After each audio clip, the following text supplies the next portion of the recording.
put money in it. Bottom line, we're the ones who will suffer the repercussions. We need to get going. Truly, globally, a lot of money is being mobilized. It was very slow at the beginning, 2015 to 2017, I think it was quite slow. There's a lot more awareness and a lot more action now. Celebrities are getting involved. The Global Citizens Festival that's coming to Lagos, I think they've raised, I think over maybe about $100 billion. I think last year in South Africa, they raised $2 billion, and that's the value of bringing those things. So partnerships come from everywhere. They come, but you need your local partners. That's one of the points I want to make. But it could come from the most unusual places. So an Oprah coming to Chris Martin, people that you would never expect. Don't think, when you're thinking of what you can do around toilets, you may not think of a celebrity, but they may be the ones who will come and come up with an idea and invest in it. So I think the answer is to look broadly for partnerships. I think the internationals are engaged. That is really the role of the UN, and their work doesn't stop after Global Week. They have a lot of other things that they're doing. We need to engage people in conversations. We need to show them that we're consistent and we're serious, and when that happens, they will come.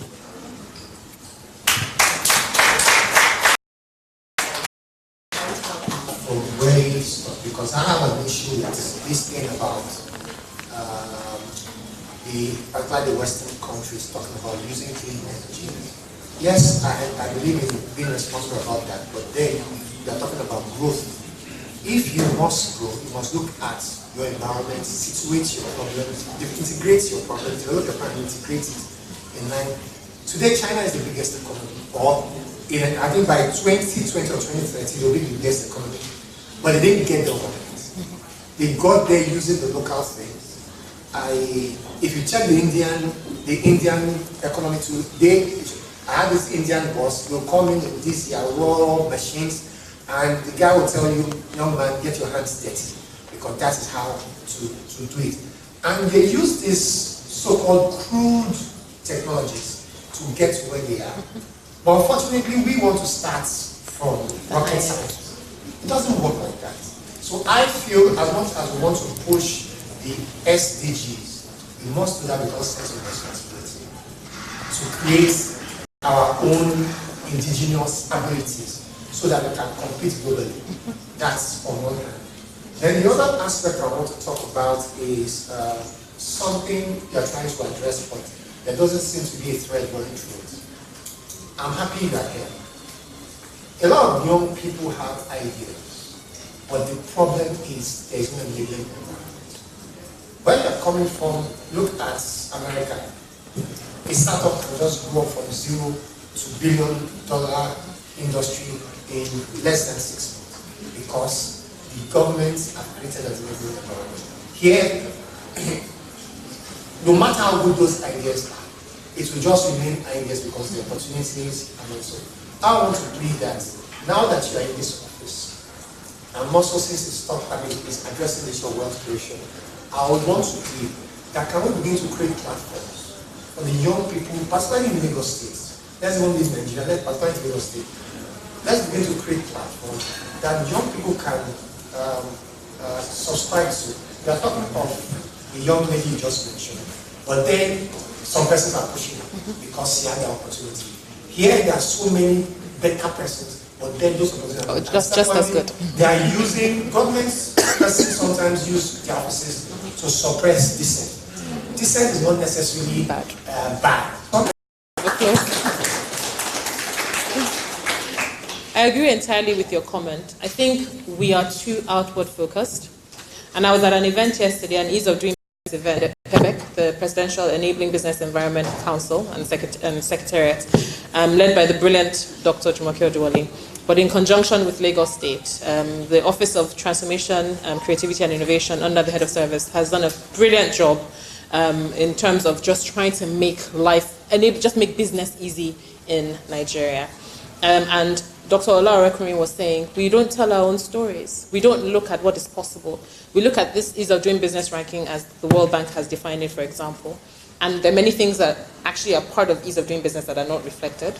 But even when you look at the ranking, she's like, well, her parents went to the UK, that none of them or anyone like them can expect to own a bank in the UK. It won't even occur to anybody that they could own a bank in the UK. But Nigerians, her parents peers here have built banks and big institutions and that Dangotes and, you know, own big companies like MTN. And foreigners can come here and do the same. But we can't go there and do that. So is it truly easier to do business there than here? You know, so that we need to even look at the entire framework. But more importantly, we need to not be focused on that. Where there's improvement to be made, for sure, let's do that. We shouldn't take our people, you know, a certain amount of effort or time that has nothing to do with their business to be chasing things that can be done like this in other places. But let's not let that define who we are. Let's use our energy, let's use what we know, let's use the market that we have, let's use the resources and the incredible talent here to grow and tell our own story so that people stop defining who we are. So I agree with you entirely. India's import substitution strategy worked wonders for them. China as well, as you said, they're already even bigger. The four biggest banks in the world are now Chinese. 6 of the 10 are Chinese. Only one is American. Now they're realizing. And that's the sort of thing we need to do. We need to have our own homegrown approach to growing. Because it's there. We can all see it. We can all taste it. But we're not realizing it because we're not walking our own path. And I think you're right. It's important we define that path and walk it. But, you know, as people, we don't like to make sacrifices. We're all suffering from the roads and all of that, right? The rains, and we're just waiting. The rains make it worse, and they make the potholes worse. But, you know, people are shouting, come and fix our road. And I laughed yesterday when I saw the next comment was, oh, they're causing traffic on the road with this road repair. Can't they do it on the weekend? And I'm like, what do you want? We have to be able to take the pain of things getting better. You want it, everyone wants a bridge, as the governor said yesterday, but nobody wants it in front of their house. It doesn't work that way. We will all suffer. But let's know we're suffering for greatness. Let's know we're paying the price for the right thing, as opposed to wallowing in the bad situation and nothing is happening. So that's the first one. The second one is in terms of engaging, and I think if this government fails to do that, you need to, in fact, I don't know what you need to do to all of us, because that is, we realize that is what is required. You see an unprecedented number of private sector people coming in, and we're all focused on engaging with the people. We keep saying it, and we don't just want to say it, we want to do it. I think the Lagos State Employment Trust Fund has done a fantastic job in engaging with young people, funding, and they're listening as they keep bringing in new things. So employability training to make them better able to work and succeed at working, training for entrepreneurs, training for the vocational sector, the Lagos Innovates program for the digital sector. There are many other programs that will come out because we need to just take everybody and, you know, just engage them. For example, I was looking at it and I'm like, what does Lagos export? What does Lagos export? I know some people mine, they mine from, you know, batteries and things like that, and then other people pass through here to export. But what are we exporting from Lagos? Nothing, or not enough is the answer. And so we need to focus on that. We need to, and I know that there's even enough market feeding ourselves here, but we need to send our things out there. The little tiny island of Mauritius is exporting now. They took advantage of the Agua window, and they're exporting jeans to the US. You go to the US, you see label made in Mauritius, and nothing is made in Lagos. We have to change that. So there are many opportunities, and it's up to you. So which drugs are we making? Right? Which drugs are we making? I love the idea, I love what she's saying about, at least they did a study for black people, but who's doing a study for Nigerians? It was so painful for me. As of the time, I remember my younger sister, when she was about 17, she had 8 friends that all had lumps in their breast. That is unusual. Who's studying things like that? Who's studying Nigerians? And I'm very excited about the company 54 Gene that has come up. They're going to be doing things that are testing for us. So that we stop taking drugs that are created for other people that have different physiologies from us. So those are the innovations that need to come from you. And your innovations may not just be in pharmacy, they may be around pharmacy and medicine to be sure, but they can even be things to do with food, things to do with other parts of life. But bring the innovations and make them homegrown, and then think international. Every time I'm at a business plan competition and I have a company that started 3-4 years ago, they tell me they're in 10 countries, they're in 18 countries. Why are we not dominating the rest of Africa? Why are we not dominating the world? So these are my questions, not my questions, this is my challenge to all of us. I want to hear that people from this room 10 years from now have built those companies that are doing things that are different and innovative and are exporting and are making the name of Nigeria and Lagos worldwide renowned.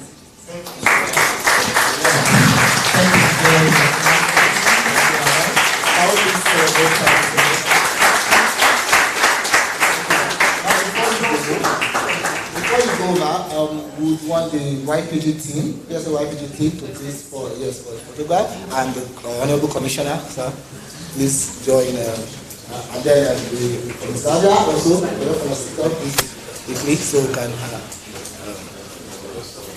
photograph with. Sorry, Lagos team members and planning committee members, please on stage. Thank you. Those are sponsors as well. Just for one picture.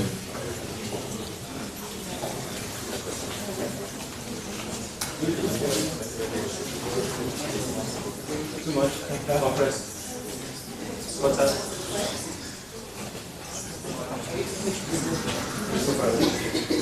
I'll remove this. I'll remove this.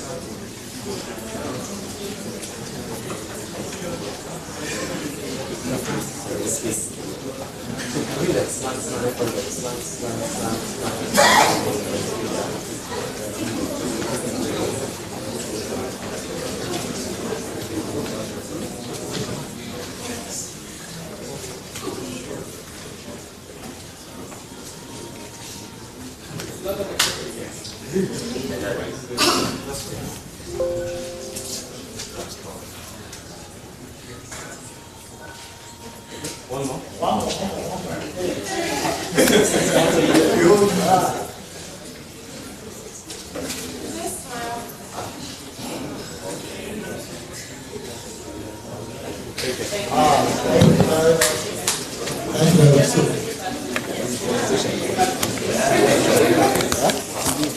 Yes.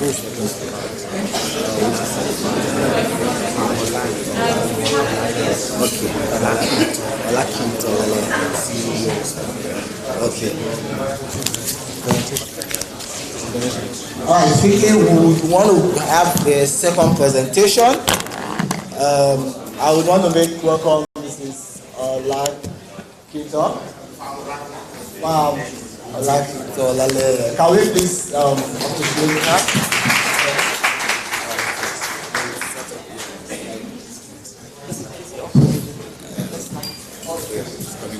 Okay. All right. Good morning, ladies and gentlemen. As men of honor. As men of honor. All right. When I walked in this morning, I looked around the room and I was like, I think something has changed about pharmacy from the last time I was in school. I graduated from Obafemi University. Great effect? Okay. All right. We're always everywhere. And I was like, no, the room was looking very bright. And the mindset we had about pharmacy then was, pharmacy students are brilliant, but kind of, when you look around, the aura around them kind of dull. Because we're always reading very serious, we're going for the pharmacologists and all the rest. But when I came out, like, no, things have changed. And then when the first speaker came up, even the MC, I was like, okay, so I'm still a Miss Pharmacist. Because the seriousness is still very, very, very good to the pharmacists will always be pharmacists. So I want to say congratulations on your week, the PSNYPG. It's beautiful to know that something new is happening in pharmacy, and we're actually looking forward to a brighter future for pharmacy with young professionals like you. I want to sit on the existing protocol and appreciate my senior colleagues. I can see all of them here. You're very much welcome. You are here with us. Can we just appreciate them? Okay, so the theme is, what's the theme again? What's our theme for this program? Sustainable what? All right. So I want to ask, SDG 3 is what? What? Good health and well-being. So thank God for Seria that is hosting this event or sponsoring it. There's a saying that charity begins at home, right? So all the goals, thank God for the commissioner, all that she said, I think one of the easiest places to start will be from our jurisdiction, which has to do with health. If you're following the trends, pharmacists or pharmacy as a profession is actually becoming very, very relevant. We've always been relevant, but somehow I think our contribution to healthcare has never been really taken serious. So everything is about the doctors, the nurses, and everything. But hardly is there anything that is coming up now, and pharmacists are not being involved. Why? Reason is we are the closest to the population. Are there people here who are working in community pharmacies? Can I just wave your hands if you're in a community pharmacy, either as a full-time or as a local? What about hospital? You work in a hospital. Okay? Alright, so majority of us. So whether you like it or not, you interface with people that have health challenges. And that's why Sevier is asking us to educate us on 2 key diseases. I will talk about them just in like 30 minutes, so it's going to be very fast. Now, why will patients keep coming to the pharmacist? Because they feel more comfortable, because they believe that we know more, even sometimes than the doctors. True or false? A lot of times I find it difficult to even send people to hospitals when they come into my pharmacy, or even any of the branches.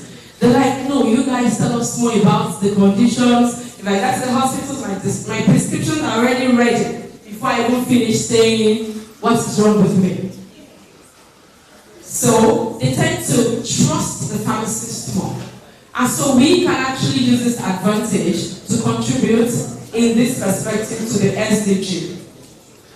When people trust the pharmacist more and you come up with different innovations, it actually receive a lot of acceptance and will help us. So I'm going to run through the slides very fast. It's just to let us know some things about this, so that if you ever come across them, you can intervene.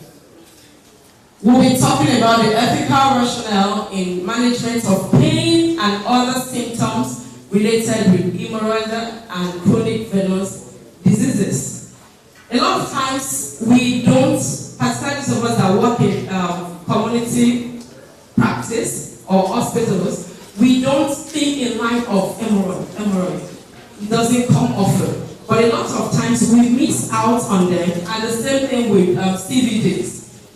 As we go on, you're going to see where your intervention can actually help a lot of things that could go wrong with people. Okay, so the outline, I'm going to run through them. We're going to go through the background, hemorrhoid, the definition and classification, the causes and symptoms, management, treatment, chronic venous disease, then some drugs that we call phlebotropics in management of hemorrhoids and CVDs, then we'll talk about it in pregnancy, and then we'll conclude. But all this will happen just in 20 minutes or so. All right.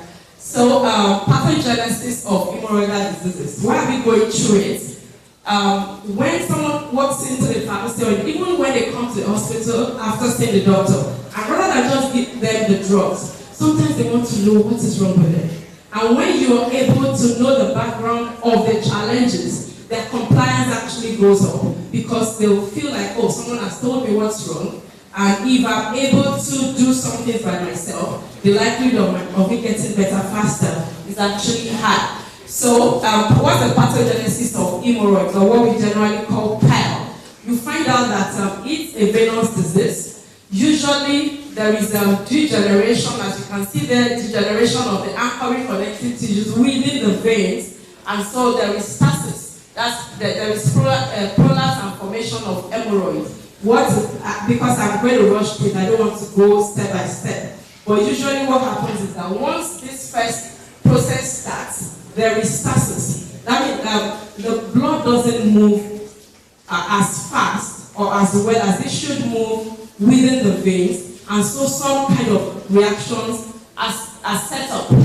You have activation of leukocytes, and these leukocytes, they interact with the endothelia of the vein, and then so many other things begin to happen. Inflammation sets in, you have some metabolites being released, and then you have pain, you have bleeding, you have edema, you have itching, tetanus, that's tightening of the anus. So when someone comes to the hospital or the pharmacy and tells you, oh, I'm having a kind of tightness around my anus, a lot of times we don't think of pile of hemorrhoid. We just sometimes give them pain relief and all that. And sometimes discharge from the anus, you have erythema and prolapse or relapse. Alright, so I'll go on to the next one. Causes. We have boils training. Is one of the key things that can cause hemorrhoid or pile. Pregnancy, because of increase in the level of progesterone, which causes venous dilatation and relaxation, and then that also causes blood. You know, the status, the pathogenesis that we saw earlier. Wrong posture can actually also cause hemorrhoid. Low fiber diet. For people who are always on grains, smooth grains like rice. And can you give me some other examples? Low fiber diet as pharmacists. So you want to counsel your clients after giving drugs. You want to counsel them on having high fiber diet. So low fiber diet. Your yam, your pastas, and the regular, the indomies. That a lot of people eat, yeah? So obesity, people that are overweight tend to have pile. Then inflammatory bowel disease is another indication for hemorrhoid. Okay, then chronic constipation, of course, because when there's constipation, you'll have to do what when you get to the rescue. And as you're doing that, you're actually causing some reaction to start and then compromise low venous tone, like I earlier explained. Alright, what are the symptoms? So someone walks into the pharmacy or you're dispensing something that has to do with hemorrhoid or pad. You see it, so pain. Someone says, I have pain whenever I want to defecate, or even when I'm not even defecating, I have pain around my anus. Itching, tingling or burning sensation. Tetanus, I had explained that earlier. And then when there is anal tenderness, bleeding, bright red blood from irritated surface. So someone comes and tells you, oh, I used the restroom this morning, and when I wiped, I saw blood. Or when I looked into the toilet, I saw drops or stains of blood. And then prolapse. That's actually when it has gone, when it has progressed. So that's where you actually have the anus coming out. This, most of the time, they're not going to tell us these symptoms. People will just come in and say, I think I have pile. These are ways as a pharmacist you should. So when someone comes and says, I have pile, don't just walk in and pick at the soul or something. Ask some of these things. Do you have this? Do you have this? What that does is it builds confidence in that client, in that patient, that, oh, he or she knows what I'm going through. And so whatever advice or whatever he's going to give me will do what? Help me. So prolapse or discomfort on seating. Alright, so recognizing hemorrhoids, of course. You ask the right question. One of the things that could also make people, why people come to the pharmacist a lot of times, like I said, the way we ask them questions, we're patient. We want to walk them through the experience, and that helps them. There is, in community practice, we teach about 2 WHM, or 2WAP for short, questioning skill. Every pharmacist should have this knowledge. If you work in a hospital or a community, or even a pharmacist, because if you have a neighbor who knows you're a pharmacist, even though you don't work in hospital or community practice, they still come to ask you questions, true or false. So when you ask some of these questions, it'll help them. The first W, because there are 2 W's there, is who is having the complaint? And then 2, what is the exact complaint? Remember the things we had gone through in the previous slide. So when you're asking these questions, you're actually looking out for these things. Alright. How long has this been? You want to know. Because if it's something that's been recurring, some will tell you I've been experiencing this thing for more than 10 years. Okay, so I will use some drugs and then it will go. After 1 month, it will come back. You want to know how long it has been. And then, okay, so acute, is it acute? Is it something that just started? Has it been there for years? Is it recurrent? Because all this knowledge will help you to know what to do, such that the person will actually call you, oh, the advice you gave me or what you gave me actually helped me. And then you want to know any other condition. That's the A in the 2 WHAM questioning skills. And then you want to know whether the person is on medication, whether for some other ailment or for the current symptoms they're having. Because sometimes before they walk into the pharmacy or come to the hospital, they've done something their neighbor has told them, use this. I had the same symptoms, use it. And when it didn't work, that's when they came. Alright? Help her not too fast. Alright? But I'm trying to manage the time. How do you manage hemorrhoid at a pharmacy level, even in the hospital, as a pharmacist, okay? So it's associated with inflammation, like I said earlier. When those metabolites are released, you have the PGE2, the tropoxin A2 are released. So the treatment objective has to achieve 3 objectives. The treatment has to achieve 3 objectives. One is to eliminate the mechanical and local triggering factors. What are the things that are causing it? That should be one of the aim. That should be behind your mind, at the back of your mind, while you're trying to help the person. Second is to reduce the inflammation, which is always persistent or present in acute manifestation. And then to re-establish or restore optimal hemodynamic and microcirculatory conditions. Whatever you're going to use to help this person we're talking about should have these 3 in mind. You want to, if you've seen someone who is having chronic whether chronic or acute hemorrhoid, it's really, really debilitating. Sometimes they don't go to work. There was a time I saw someone, a man, I looked out for him in church for like 2 weeks. I called him, said, "Ma, I have been bleeding like a woman." It can really, really be challenging. So you want to look for help that will take care of these 3. And so basically we look at 3 areas. Lifestyle changes. Every pharmacist, you must be versatile. That's where your strength is as a pharmacist. Lifestyle modifications, medical treatments and surgical treatments. Of course, we really do not have business with the 3rd one. As pharmacists, the 1st and the 2nd one are our, are in our jurisdiction. So, elimination of mechanical and local triggering factors. I talked about lifestyle modification, diet change. If you ever have someone who is having serious pile, no matter how long or chronic or how bad, where to start from is what they are eating. That's where if they can change what they're eating, I tell you, I have done this over and over with people, and there have been changes, dramatic changes even sometimes. So you ask them, so if there are people on pastors, they need to probably go off on such things and include higher fiber.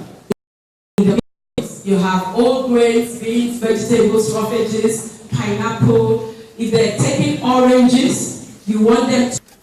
All right. Still talking about lifestyle modification, increased of food or fluid intake. That's increased water or fluid intake. Minimum of 1.5 liters in a day. 8 glasses of water. So you have someone who has hemorrhoid or pile.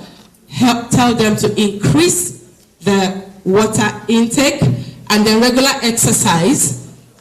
If people that don't move often, calm down with that. Then use of moist, of wipe, ice packs, avoid liftings, heavy liftings and strainings, and then use of OTC stool softeners. Suppositories, we all know the regular suppositories, creams and ointments having. And then the 3rd one is to establish or restore optimal hemodynamic and microcirculatory conditions, meaning that you want to go to the root of the issue. We already said that there are venous problems. Once the veins and capillaries are compromised, that's when you have hemorrhoids setting in. So you want to do something that would actually restore during their presentation, you're consisting of plant extract, natural product, really, and sometimes synthetic compounds. They are known to improve venous tone. Remember, we're talking mainly about vein and capillary integrity here. They stabilize capillary permeability and increase lymphatic drainage. So it means that you're not just treating, superficially. You want to restore the integrity of what has gone wrong so that there can be a long-term relief for the sufferer. They have been used to treat a variety of conditions, which include CVDs, lymphoedema, and hemorrhoids. All right, I've already explained the bioflavonoids, which examples are diosmin, asperidine, and some others, which are the main components of Daflon 500 milligram, a product by Servier. I said earlier, they will let us know more later about why this is actually very good. But we're saying that bioflavonoids are the mainstay of treating from the root issues of hemorrhoids and CVDs. All right? This is a slide you will probably still see later, explaining the stages. Here, these are different levels of hemorrhoids. There are hardly symptoms like that except maybe just pain, but there is no prolapse. That's grade 1. Grade 2, there is slight prolapse. In fact, someone will tell me, I can use my hand to push it in. How many people you've heard that?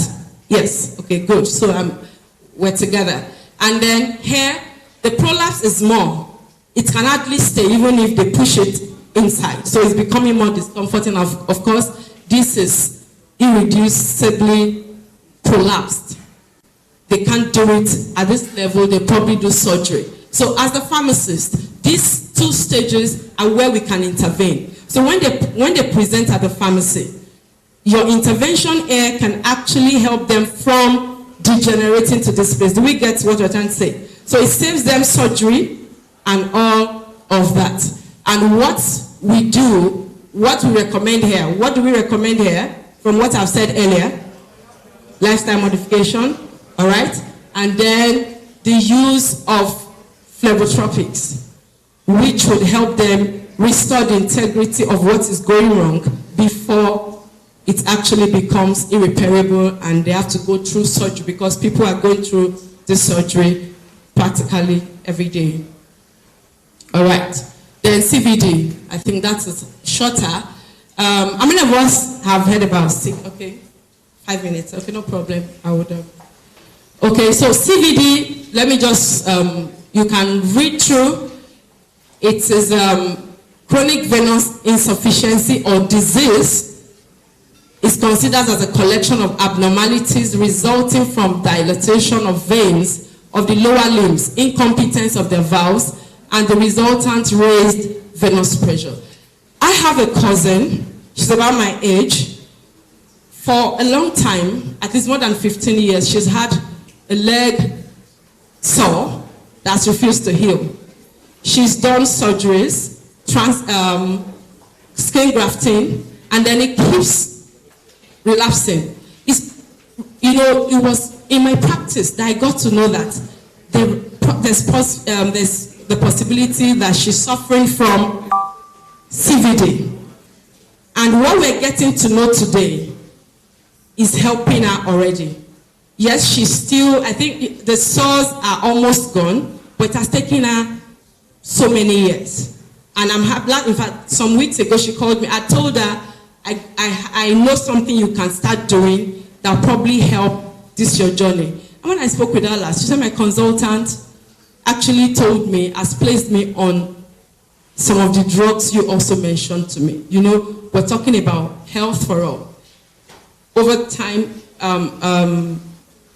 researches are going on that are actually making treatment of health issues better. So these are stages. I'll just run over these stages quickly. There are different, about 6 stages in CVD. The first stage, that's the COs.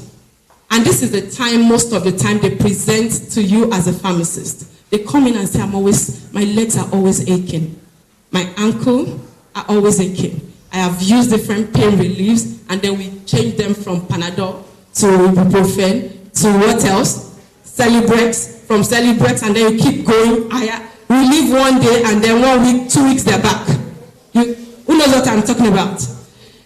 What we're saying is, at this level, as a pharmacist, you want to begin to ask some other questions. The kind of work they do, are they always standing? Do they have some things, like we'll see here, C2, it says no visible or palpable sign of venous disease, but symptoms are reported by patients. Pain, heavy legs, my legs are heavy, like a spider is running through my legs, and all those stuff. And then at 3, there is swelling. And then at 4, you already have some kind of sores coming up. And then for some of them, it goes on to become sore. Can you imagine starting from here and degenerating all the way to here? Of course, most of the time, by the time they're here, they're already at the hospital. And sometimes they end in air, and some of the legs get amputated. I was at a meeting last week where a consultant was talking about how many legs they amputate at Luth and Lasut per week. I mean, not per month, per week. In fact, one of them said if you come to Lasut or Luth, every day you would have minimum of 4 patients with amputated legs. Of course, some from diabetic complications and all the rest. But what are we saying? These people come to the pharmacist before they eventually end up in the hospital. If you know what you're doing, you can actually help them prevent this, SDG3. What's that? Good health and well-being. So you see that by knowing what you're doing and helping them. So this is just a chart showing the severity and the prevalence. More people are suffering at the COs where they don't have so much symptoms. But your knowledge is what can help them to say, oh, I hope this is not. And then here you have people that have spider veins. When somebody says, I'm always having heavy legs and pains, ask, do they have spider veins? You know what spider veins are? Varicose veins and all the rest. Once they begin to have all that, those are still symptoms that eventually later on they could get to C6, which you can prevent as a pharmacist. Are we getting it? All right. So epidemiological studies show that the prevalence of the earliest manifestation is the highest at this level, with few patients presenting the most severe stages. Early diagnosis and treatment is of great importance if you want to help somebody to save his or her leg. I might just, okay, so who are the people that are more prone to it? Is age dependent, genetics, excess weight, working posture. So you have pharmacists. I put those people there because most of the time we're standing, talking to people, teachers, hairdressers, surgeons, people who do heavy lifting jobs, female factors, of course, pregnancy does all that. And then the symptoms, leg pain, feeling of heaviness, swelling, tingling and numbness, muscle cramp, itching, burning, sensation, restlessness. Don't worry, I'll round up now. The slides are just, the risk factors, they're there. They are basically the things I've talked about. And then I've talked about all this also. I've shown you in the earlier slide. Now, recommended treatment also. Here, I think that's about, the slides are ending now. At the CO level, this is CO, where the major complaint is just tiredness, heaviness, pain. I keep using pain relief. And then up onto where you have active ulceration. Now, when you look at the acceptable treatment, all this, when you look at the if you look at the treatments recommended, venoactive drugs that will help the integrity of the capillaries and the vein, cut across all the treatments.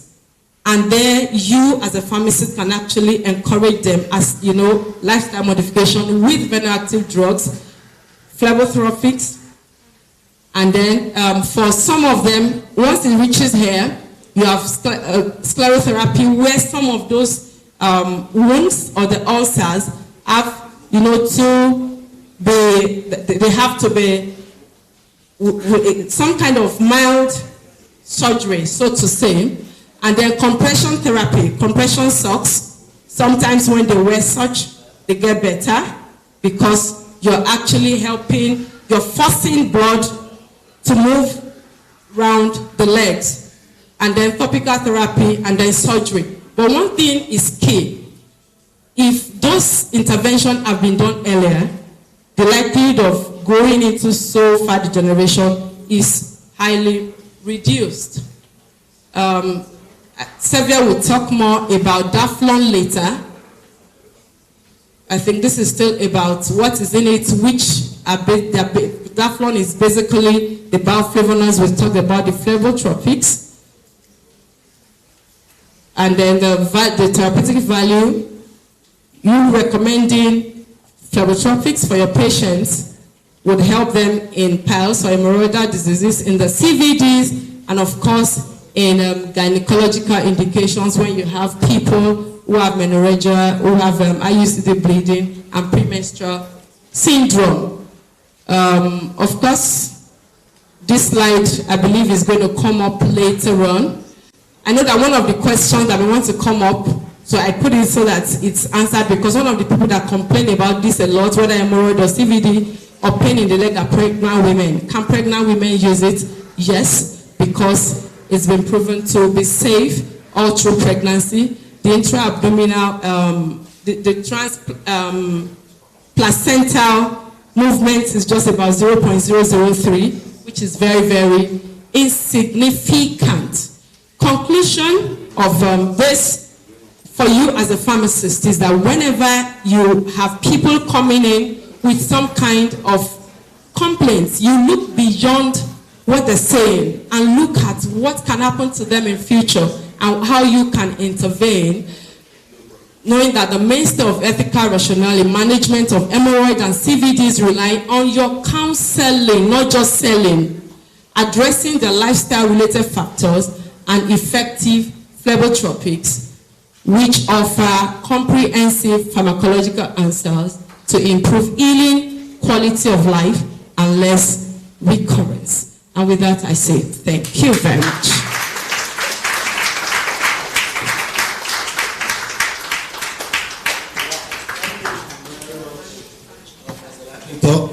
Take questions at later on the program. Okay, I want to let you know that we'll be having a tea break shortly, and it will go alongside with the raffle draw. But before then, we would want to have our guest lecture from the Honorable Commissioner. But before I do that, I want to recognize the Ypg National, PSN Ypg National Coordinator. That's Pharmacist. We are the group. You're welcome. And then I also want to make welcome guest, one of our guest speaker. That's Dr. Mrs. Mirosho Adejumo. You're welcome, ma'am. And then I want to also make welcome from Bola Gade Yola. You're welcome, sir. Okay, he is representing Pharmacist Bonale F.O. Adejumo. She is the chairperson for the Lagos PSN. You're welcome. So I would love the Honorable Commissioner to please.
local dominance and global stardom in Africa through digital storytelling and other projects of similar ilk.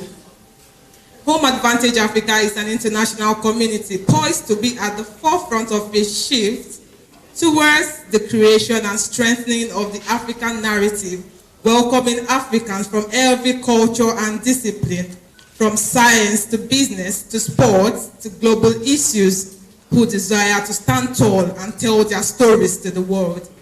As a proactive, seasoned and dedicated professional with over 7 years of experience providing comprehensive administrative, operational and managerial support to various organizations, Seun's expertise lies in coordinating and leading administrative and operational functions for senior level personnel and executives. Backed by exceptional communication and multitasking capabilities, he excels at providing remarkable organizational skills and driving optimal efficiency and success.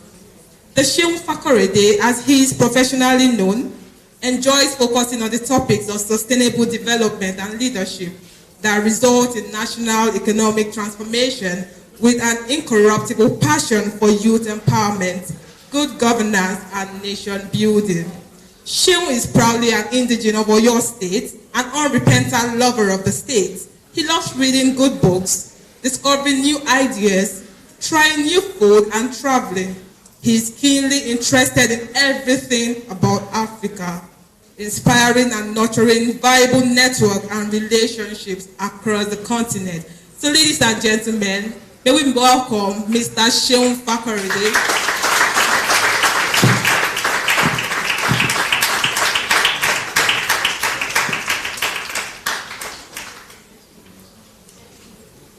All right. Thank you very much. Thank you very much. It's so good to be here. Good afternoon, everybody. Just because of our time, I mean, that citation almost took half of the time that I intend to spend here. But that's okay. Let me stand on existing protocols. Permit me to do that gently. Okay, first and foremost, I'd like to appreciate the body that put this together. Not just because it's the right thing to do, but then because to have well-meaning youth in the house, it's actually, it's a good one. When we gather together like this, to discuss on how we can make Nigeria better, how we can make Africa better, and which correspondingly affects the globe. So I say a big well done to the team. Please can you help me give them a round of applause? All right, so I've been billed to speak on positioning the youth for achievement of sustainable development goals, rewriting the African narrative. And when my protocol aide, told me about this and then made all the necessary arrangements, I think 2 days ago, or was it yesterday, he came, to me, and then he brought like a prepared address, which I meant to deliver here, and I was like, oh really? But I mean, that's what really comes with the office. You go out to speak, you already have everything in place for you.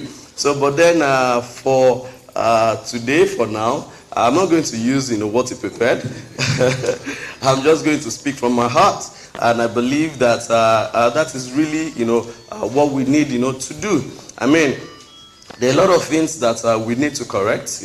We need to indeed change the narrative. And that is why, it's our primary responsibility, each and every one of us, to be able, number one, to tell our story just the way it is. I remember then in, OAU, when I ran for Student Union President, I didn't win though. I remember one of my favorite quotes was this quote by Amilcar Cabral that says, tell no lies, claim no easy victory, tell it the way it is. And that's been, my guiding, principle that I don't want to tell, untrue stories. I want to tell stories just the way it is. In 2016, I run Home Advantage Africa. In 2016, we decided to launch, a campaign that we call Africa by Africans, because we believe that today, more than ever before, we need Africans that would stand tall and tell their stories to the world. And if it's going to be about Africa, then it's best be told by Africans, themselves. So there are a lot of things that are going on all around the world. When the Westerners want to tell, or write about our story, they have their own, perception, of us, which is not, necessarily the truth. So, but then, we cannot blame them, because they are using their instruments, they are using their tools to tell the story the way they want it to be told. So that is why we need Nigerians, we need Africans who will stand tall and say, no, this is the way our story is, and tell it, boldly to the world. I mean, it is so painful and so sardonic to hear a lot of people, still think that, Africa is a place where we have, a very big fat elephants, dirty elephants, and impoverished, children with, poor, environment. Yeah, well, maybe in some cases, in some places, that might be true, but that is not, the entire truth of Africa. And that is why we all need, to stand to tell our story exactly the way it is, until the lions, begin to learn, to write. Every story will always glorify the hunter, and that is why, our lions in Africa need to stand, need to sit up, and need to roar, and then tell our story exactly the way it is. I'm not going to promote any, campaign that, is trying to put us in a light that we are not. But we just want the world to see us just the way that we are and appreciate us for it. So that is why, irrespective of whatever we're doing, I enjoin each and every one of us to tell our stories the way it is. We started that in 2016, and we've been doing amazingly well, with it. Telling, stories from one community, to the other, and, encouraging Africans, to also embrace the art of storytelling, because we all have our unique stories. We have Nigerians all over the world that are doing great stuff. But, I mean, those things are not being, propagated the way that they should be. So that, because a lot of people, a lot of these, other guys, they feel threatened. That, man, who is this person doing well in surgery? A Nigerian? How come? And, they know that he's really doing well, but they want to be silent, about, such feats and success. So if they're not going to put us on that, radar and spotlight, I feel it's our responsibility to do so. The second point that I would like to address is on youth empowerment. Yes. Everybody, we want to empower the youth, want to do this, want to do that. And when I assumed office, sometimes in August, I said to myself that, okay, yes, it is good to empower the youth. But one primary thing that I want to do is to make, youth empower themselves. Now, when you empower the youth, well, it's good, it's nice, but the world has gone, beyond, you depending, on an influence, from the outside. And, anybody, I used to tell people that, I don't want to be the one under the influence. I want to be the influence myself. So if really we want, youth to take, over the leadership of the world, we need to let them know that, okay, look, you have the tool in your hands, and don't expect, the power, to come from the outside. Know what you want and go, for it adequately. So, it's high time we empower ourselves, as youths, because, there's a lot of, advantage, that we have to, benefit from it. Another thing is taking advantage, of our local communities, of our home. I mean, this was the reason why we started Home Advantage Africa in 2015, because we believe that there are opportunities, there are advantages in our local communities, that if we take hold on those advantages, they will make us exportable materials. And that's why I say that until you conquer your local community, that's when you become an exportable material. So a lot of us, we feel that the pasture is always greener outside wherever we are. But the truth is, yeah, maybe in some cases, the pasture might be, indeed greener. But if you have the opportunity, to travel abroad, I'm one of the advocates, for that, because it's a good form of exposure, for you. But pending the time that you have the opportunity, to travel out, I, on a personal note and, personal experience, I've had, uncles that, all the days of their life, that ever since I knew the difference between my right and my left, it has always been, okay, I want to travel out, So one, running after, one lottery, to the other, one visa, blah, blah, blah, and one agent, and, a lot of people swindle, them. So, and I then look at it that, look, all this money you use in processing, to share, want to jackpot in that language, out of the country. I mean, why don't you, if you put it together to even start a pure water business, not even running the pure water business, but maybe buying the pure water and reselling, there's a lot of profit that you could actually get from that. So why don't you look into, the opportunities in your local community, in your home, and maximize them? And by so doing, you will just find yourself in that shoe that, okay, what you are trying to run after begins, to come after you. I tell people that it is wrong. Don't put, the cart, before the horse. Yes, influence is good. Yes, fame is good. Yes, money is good. But you don't chase after those things first. You have to put the first things, first. And I tell people that, like, the most important thing, you have to run after, is value. When you go after value, value has a special way that it attracts, influence, it attracts money, it attracts fame.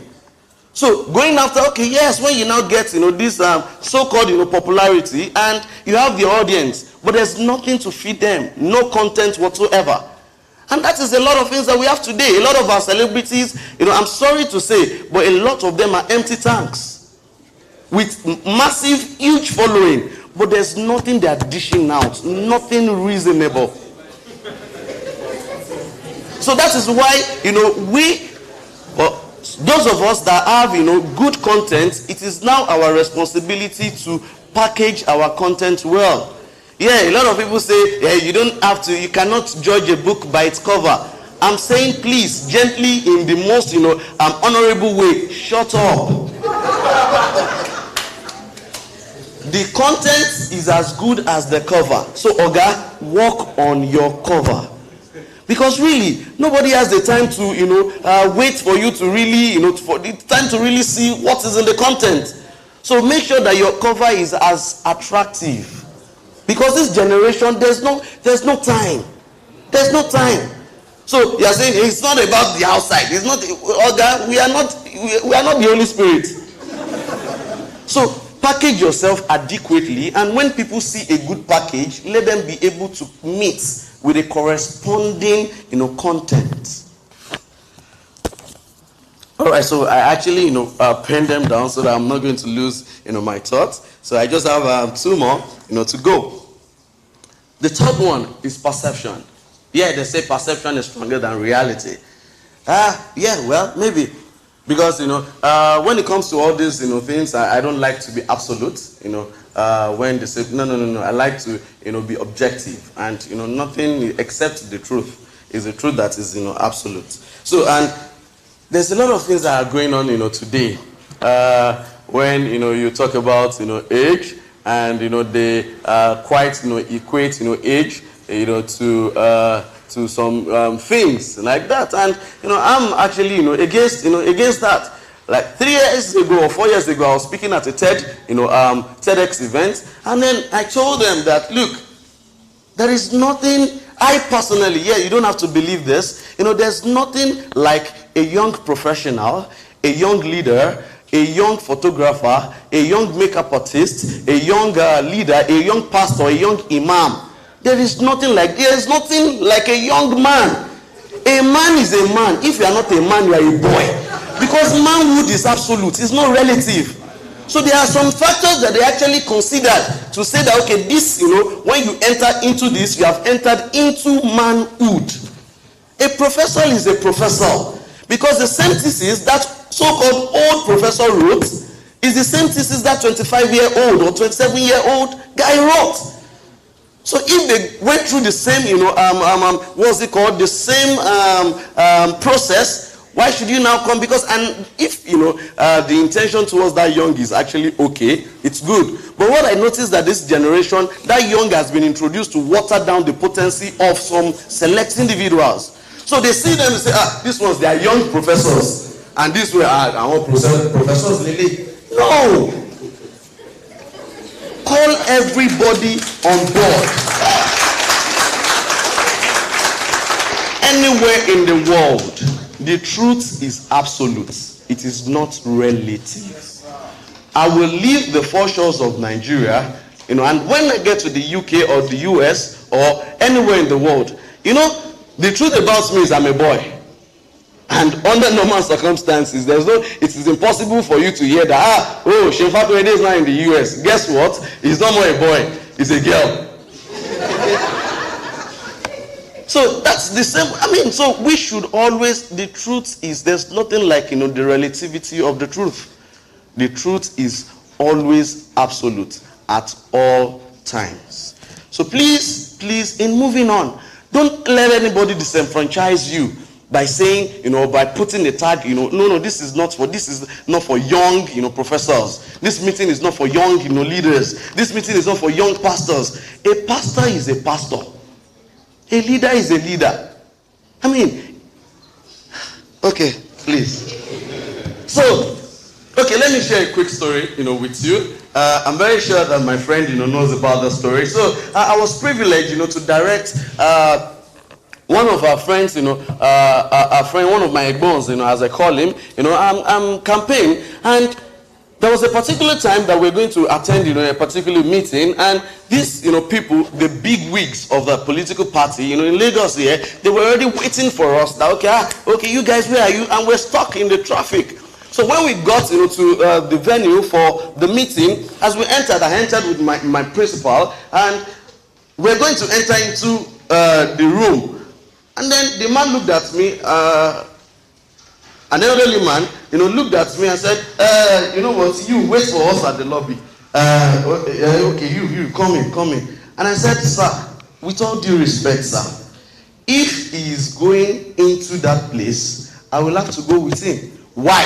Because I have to give the reason why. I said, sir, I am the one directing, this campaign.